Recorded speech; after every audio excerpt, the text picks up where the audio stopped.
Land में investment बहुत ज़रूरी होता है।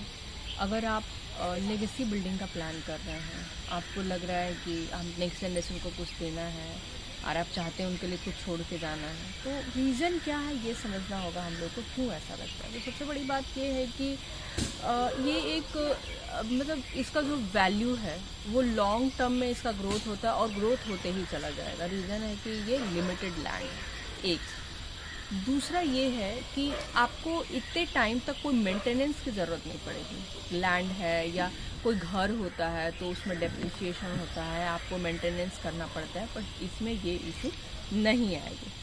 उसके बाद ये क्या होगा कि मल्टीपल इनकम सोर्स जनरेट कर सकता है। लाइक आपको अगर चाहे तो आप उसका यूज़ करें रेंट देने के लिए, घर बनाने के लिए, खुद रहने के लिए, कमर्शियल एंगल, एग्रीकल्चर एंगल, तो आप उसको मल्टीपल तरीके से यूज़ कर सकते हैं। ये टाइमलेस इनहेरिटेंट है। कहने का मतलब ये कभी भी इसका जो वैल्यूज़ होगा वो डाउन नहीं जाएगा, हमेशा अपसाइड होता चला जाएगा।